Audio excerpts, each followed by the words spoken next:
this is well worth waiting for. Really. And what I'd like to do is to have you think of a habit you'd like to change. Because a lot of you have habits that you'd like to change. For example, I used to bite my fingernails, and it was just a habit, and I wanted to change it. That's a habit I wanted to eliminate. Sometimes you have a habit you want to create. Like I used to not exercise regularly, and I wanted a habit of regular exercise. So that was a habit I wanted to create. That was a habit I wanted to eliminate. So would you now make a list of a few habits that you want to either add or remove from your being? Just some habits. Eating habits, exercise habits, speech habits, anything. Go ahead. This is the last exercise in our program.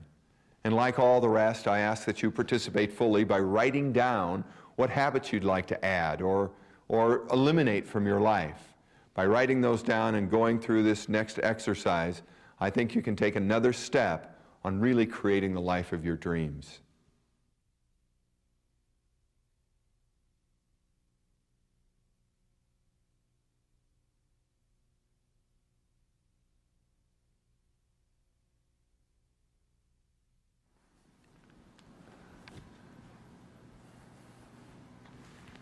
You might write down a few because this really works. This is the only technique that I've ever taught anyone that's actually saved a life. I got direct feedback. This saved someone's life, this strategy. They used it. They lived when otherwise they would not have lived. You want to change a habit, write it down, because this will work. Write down another habit you'd like to change. I'd like some examples. I won't even give you the microphone because I'm going to repeat your example. Give me some examples. Yep, Kim. Eat slowly and with consideration of what I'm eating. Yeah, a lot of people eat very quickly and don't even consider what they're eating. Kim knows he does that. He wants to change it. He wants to develop a new habit, which is slow and considerate eating. Great. Yes, Latrice. Way too much TV. Okay, Latrice has a habit of watching TV. She wants to eliminate that habit, so maybe she'll still watch TV once in a while, but it won't be habitual, right? Very good. What's another habit? So there's a habit you want to add, there's a habit you want to eliminate. D. I want to start exercising. Yeah, so D wants to develop a habit of regular exercise. Great. A habit, Charles. Getting annoyed. Oh, yes. Now, I really like this because Charles has just kind of expanded the notion of a habit to even annoyance. I mean, a lot of people think, well, you want to get rid of annoyance, go see a shrink. No, I don't think so. I mean, it's fine to go see a counselor if you want to see a counselor or a therapist, but maybe being annoyed a lot is just a habit. I actually think it is, and I think that this process that I'm going to describe about how to change a habit or learn anything could be used to even stop being annoyed so much. It's just a habit. What's another habit? Dennis? Giving advice when I ask. Whoa. Now here we're really expanding, because some people think that giving advice when you don't ask for it is a genetic defect. No, I don't think so. I think it's just a habit. It doesn't require any genetic redispositioning. It doesn't require any long-term therapy. Maybe it's just a habit. Okay, now we're really expanding the notion of a habit. Give me a few more, Deborah.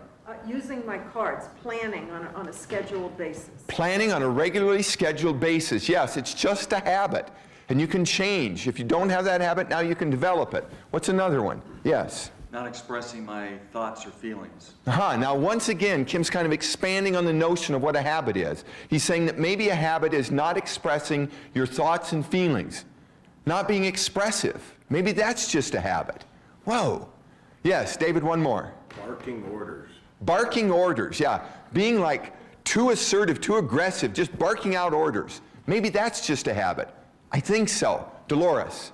I've got to lighten up and not be so serious, be more joyful. Wow, what if this were true? Now this is enough examples, and I want to end on this one because it's such a great one. What if being light and joyful and not so serious was just a habit? I actually think it is, and I think that Dolores can develop that habit of being more light and more joyful, just like Latrice can develop a habit of not watching as much television, and Kim can develop a habit of eating slowly and consciously, and Charles can develop a habit of not being annoyed. I really believe that. I even think how you look is a habit. Now, some of you think, well, no, you're carrying this too far, Dave. How I look, I was born like this. No, you weren't. I've seen a lot of babies, and none of them look like you. They don't. You look like that out of years of habitually holding your face in a particular way. And for some of you, the way you look is inconsistent with your heart. I've known a lot of people when I travel around the country and talk particularly to college professors that are older men. They often look a lot like Tip O'Neill with these big jowls. And they say, you know, I'm a very happy person. I don't understand why students don't approach me. I'm warm and friendly.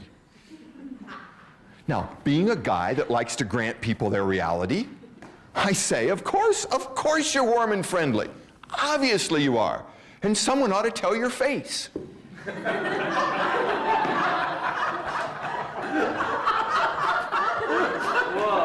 Because sometimes our face doesn't match who we're being. And I think that's true for a few of you. And maybe how you hold your face, how you look, is just a habit. Maybe.